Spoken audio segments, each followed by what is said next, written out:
Practical Anarchy, a Guide to Self-Determination, Dickie Dread.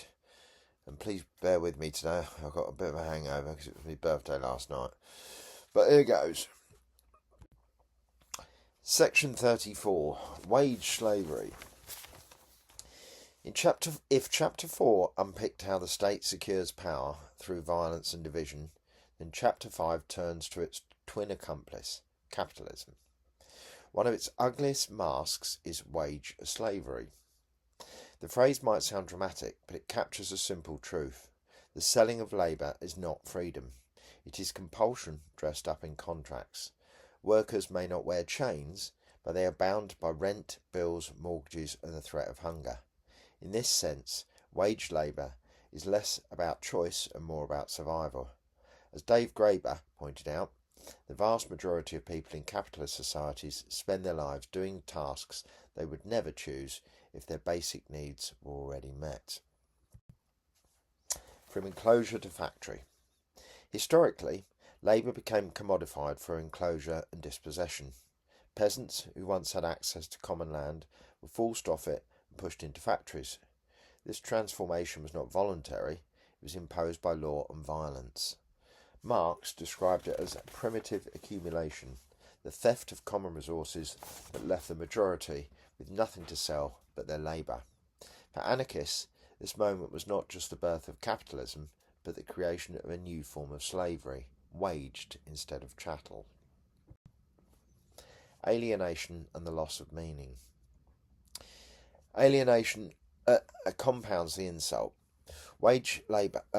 Under wage labour, workers do not control what they produce, how they produce it, or the purpose of their labour. The product is whisked away, the process dictated by bosses, and the meaning drained from the work. A carpenter might once have built furniture for the village. Under capitalism, they bolt the same screw into the same frame all day for a multinational chain. Marx's diagnosis of alienation remains powerful, but anarchists push further. The problem is not just capitalism, it's the whole hierarchical system that makes one person's survival depend on another's domination. The illusion of freedom in the job market. The job market, meanwhile, pretends to be a space of choice. Politicians love to talk about opportunity and freedom, as if workers float between careers the way festival goers choose between food stalls. In reality, most workers take whatever job will pay enough to keep a roof over their heads. The so-called flexible labour market often means insecurity, 0 hours contracts, and the erosion of any collective protection. The illusion of freedom masks the reality of dependence. Everyday examples. Take the modern warehouse worker. In Amazon fulfillment centres, employees walk 10 miles a shift. Their movements tracked by handheld scanners and algorithms. They are penalised for bathroom breaks, pushed to pack hundreds of items an hour, and judged by a machine that dictates their pace. Officially, they are free. They can quit at any time. But in practice, most stay because rent is due and bills must be paid. The wage is the leash. Or take the Deliveroo rider zigzagging through city traffic. They provide their own bike, risk injury, and often earn less than minimum wage once costs are deducted. Yet the app tells them they are independent contractors, entrepreneurs in the gig economy. In truth, they are workers without rights, disposable and replaceable. These examples show that wage slavery is not a relic of the Industrial Revolution, but the lived reality of millions every day. Minimum wage, migrant exploitation and low pay. Governments defend wage labour by pointing to the minimum wage as proof that workers are protected. But minimum wages are often set below the level required for a decent life. In the UK, campaigners highlight the gap between the government's national minimum wage and the higher real living wage, calculated by independent bodies such as the Living Wage Foundation. Many workers, cleaners, carers, hospitality staff, survive on legal wages that still leave them dependent on food banks. In the US, the long fight for the $15 federal minimum, led by the Fight for $15 movement, was dragged on for over a decade, with many states still stuck at $7.25 an hour, unchanged since 2009. Even where wages rise, employers cut hours or benefits, clawing back what they appear to concede. Migrants are particularly vulnerable. Many work long hours for below the legal minimum, fearful of deportation or blacklisting if they complain. Agricultural labour in southern Europe, garment shops in the UK, or care work across the US and Canada all rely on this structural exploitation. The minimum wage becomes not a safeguard but a benchmark for how little can be paid while still keeping the system intact. Recent data underlines how serious low pay is in the UK. In 2024, around 7.5 million jobs, that's 15.7% of all the jobs, were paid below the real living wage, up from 13% in 2023. Around 1.9 million workers, about 6.5% of the workforce, were paid at or below the legal minimum wage. Nearly half of care workers in England earn less than a real living wage, and in London, around 80% of care staff fall below the London rate. Automation and the threat of redundancy. At the same time, automation looms over every workplace. Self-checkouts replace shop workers, algorithms manage logistics, and artificial intelligence now threatens to displace not just manual labour but white-collar jobs in law, medicine and media. Politicians tell workers to retrain, but the truth is harsher. Capitalism has no loyalty to labour. If profit can be made without workers, workers are cast aside. The examples are everywhere. Dock workers who once loaded ships were decimated by containerisation in the mid-20th century.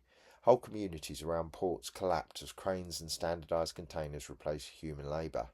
More recently, Uber has poured billions of pounds into self-driving car projects, openly admitting that replacing drivers is part of its long-term plan, even as it continues to rely on them under contractor status. Call centres in India, the Philippines and elsewhere face AI systems that can take over customer service roles. Creative industries see algorithms generating content once considered human. In the UK, studies suggest serious exposure. How exposed are UK jobs to generative AI? Shows clearly all jobs have some exposure to AI, digital tools. Job postings in high exposure roles have already dropped by around 6.5% since the release of ChatGPT. The Institute for Public Policy Research warns that up to 8 million UK jobs could be lost to AI automation, disproportionately in entry-level, administrative and part-time roles, especially among the lower paid workers, younger people and women. The TUC found that half of UK adults already fear AI will take or change their job, with the figure rising to 62% among 25 to 34-year-olds. Globally, forecasts are equally stark.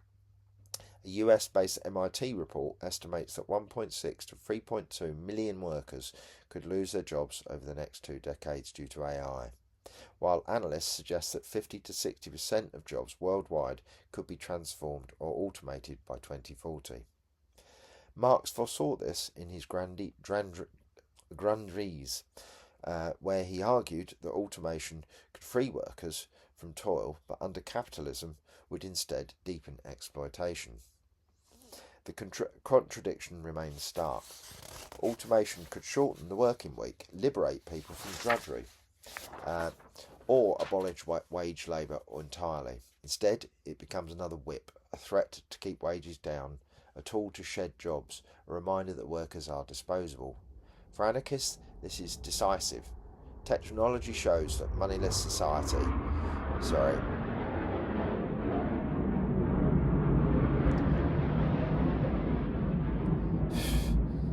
I live in a part of Wales where military aircraft go past and make a hell of a row. Lovely, isn't it? Where was I? Right, for anarchists, this is decisive. Technology shows that a moneyless society of abundance is possible, yet the wage system keeps people shackled to scarcity. Why wage slavery matters. Colin Ward argued that the most significant feature of wage slavery is its invisibility. Because workers receive money rather than lashes, they believe themselves free. But in practice, the jobs are structured by compulsion, just as rigid as any feudal chain. You can walk out of a job, yes, but you cannot walk out of the system. Rent and hunger will follow you. Anarchists have always insisted that liberation means more than better wages or safer contracts. It means breaking the system that makes survival dependent on selling one's life by the hour. For this reason, anarchist movements built cooperatives, communes and federations of workers where labour could be directed toward needs rather than profit. Kropotkin's vision of fields, factories and workshops was not nostalgia for pre-industrial life, but a radical blueprint for decentralised production where work could be creative, social and free.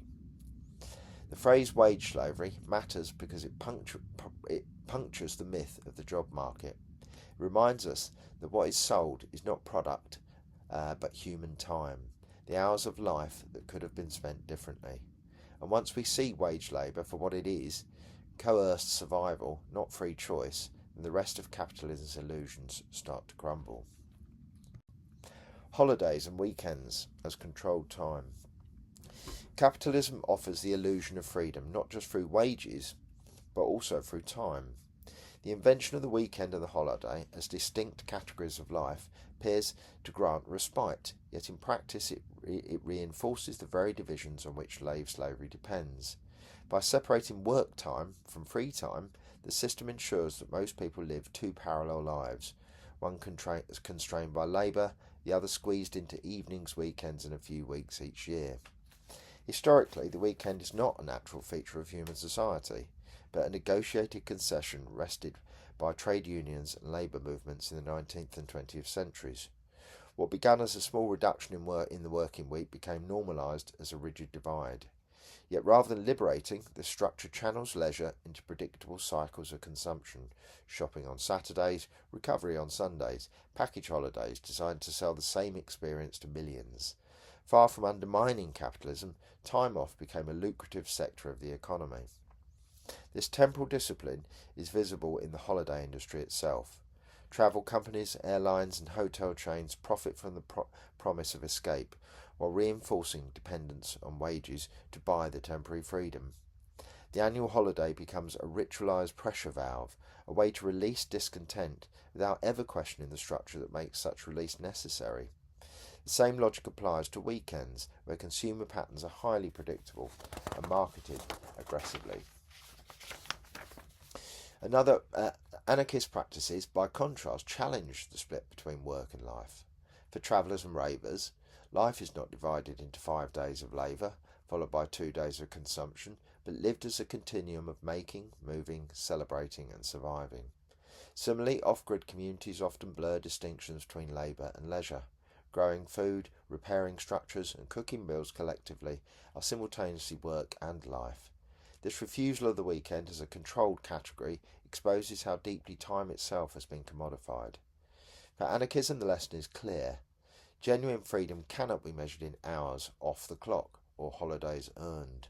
Until the system that separates life into work and leisure is dismantled, weekdays and holidays will remain a managed illusion, a simulation of the liberation that keeps the deeper chains intact.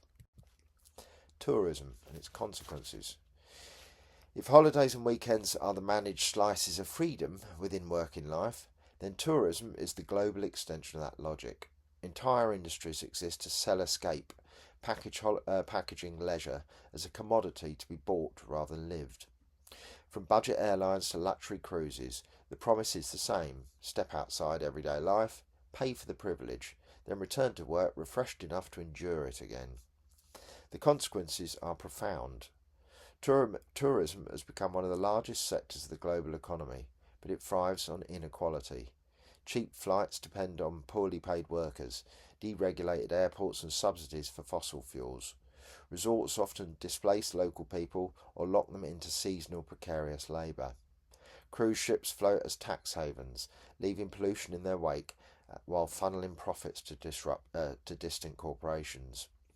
The marketing of exotic destinations commodifies cultures, reducing histories and communities to backdrops for tourist consumption. Environmental costs are stark. Air travel alone accounts for an ever-rising share of global carbon emissions. Fragile ecosystems are eroded by human tourism, beaches destroyed, mountains scarred, entire cities hollowed out by short-term lets. Even state-led solutions, from nature reserves to UNESCO heritage sites, often reproduce the same dynamic. Conservation framed as spectacle for visitors rather than stewardship by local communities. Yet tourism also shows the cracks. Community-led and ecotourism projects offer glimpses of another logic, travel rooted in exchange, learning and solidarity rather than profit. Indigenous groups have organised tours that challenge stereotypes and channel resources into their own stewardship of the land. Grassroots experiments with low-impact travel, walking festivals, cycle tours, hospitality networks like couch surfing highlight how leisure and movement need not reproduce the violence of mass tourism. For anarchists, the issue is not whether people should travel. Movement and exchange are human joys, and as will be argued later on free movement, borders should often eclipsing urgent political and social issues. Borders should be marks on maps, not barriers with guns. Told you I had a hangover. The question is whether tourism remains another arm of capitalism, capitalist consumption, or becomes an expression of shared freedom. Just as we can reject the false split between work and weekend, so we can reclaim travel as connection rather than exploitation. Case study: the myth of royalty as a tourism revenue. In the UK, defenders of monarchy often justify its existence on economic grounds. Without royalty, they argue, the nation would lose billions of pounds in tourism revenue. The claim is repeated so often it has hardened into common sense, yet the evidence tells a different story. Research from the UK Parliament and independent think tanks shows that most tourists visit Britain for its history, culture and institutions, museums, landscapes, pubs and festivals, not for fleeting glimpses of royalty. Visitors to Buckingham Palace or Windsor Castle are not drawn by who happens to live inside. They're drawn by the buildings, the stories and the symbolism. Republic, the anti-monarchy campaign group, points out that France, which executed its royal family more than 2 centuries ago, attracts more tourists to the Versailles each year than Buckingham Palace does in a decade. If royalty were the decisive factor, countries without monarchs would lag far behind in visitor numbers. Instead, France, the US, Italy and Spain consistently top global tourist rankings. The royalty pays for itself line also obscures the cost of maintaining the monarchy, which runs into hundreds of millions of pounds annually, once security, estates and subsidies are included. As with broader tourism industry, the economic story is less about prosperity for all and about prestige, spectacle and the concentration of wealth. For anarchists, the debate misses the point.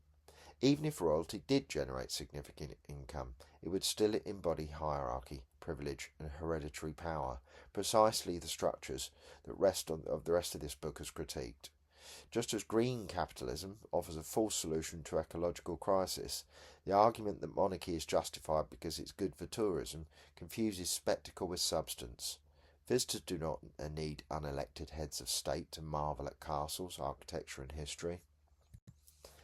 Case study: monarchies in name only. Even when monarchies no longer wield direct political power, their presence is far from harmless. Constitutional monarchies such as the UK, Spain, the Netherlands and Sweden are often defended as merely symbolic. Their defenders argue that royalty today does not interfere with governance, that they exist simply as living history or harmless pageantry. Yet symbols matter. Symbols shape how people imagine society, how they conceive authority, and how they accept hierarchy as natural. To keep monarchs as figureheads is to keep alive the story that some are born above others, and that the order is to be celebrated. This is not only about tourism myths, already dismantled above. It's about propaganda, the soft power of tradition. Royal weddings, jubilees and coronations flood media channels, often eclipsing urgent political and social issues. These spectacles project stability, continuity and obedience, even as inequality deepens. The monarch becomes a screen onto which people project loyalty to the system itself. A society that tolerates such pageantry risks embedding hierarchy in its very culture, long after the material basis of monarchy has eroded. The effect is amplified in education and media. School textbooks and children's programs present kings and queens as benign fixtures of history, glossing over colonial violence and class struggle. The national anthem itself in the UK, pledging allegiance to the monarch, is a ritual reminder of fealty. In Spain, debates over Catalan and Basque separatism repeatedly evoke loyalty to the crown, showing that monarchy, even in name only, still functions as a political anchor. Far from being neutral, these symbols continue to legitimise central authority against movements for autonomy. Cross-referencing back to the section on the illusion of democracy, monarchy provides another layer of theatre. Just as elections channel dissent into managed participation, royalty channels cultural identity into reverence for hierarchy. And as we will see later, when discussing culture and creativity, the presence of state-sponsored pageantry overshadows grassroots traditions and community celebrations that embody real collective life. The innocence of symbolic monarchy thus obscures its function as soft propaganda. What would an anarchist alternative look like? Abolishing the institution outright is only part of the answer. It also requires demythologising the symbols, showing that the monarch is not a magical figure who embodies the nation, but a person propped up by vast resources, inherited wealth, and orchestrated publicity. Removing monarchy means not only redistributing the crown estates, but also reclaiming cultural space from royal spectacle. Festivals, carnivals, and communal rituals can provide joy and cohesion without hierarchy, without bowing to a bloodline. Ultimately, to accept monarchies in name only is to keep one more mask in place. Another reminder that inequality is natural, and that we should admire those who live above us. As we will argue later, capitalism constantly invents new disguises. Monarchy stripped of power, but wrapped in ceremony, remains one of its most resilient.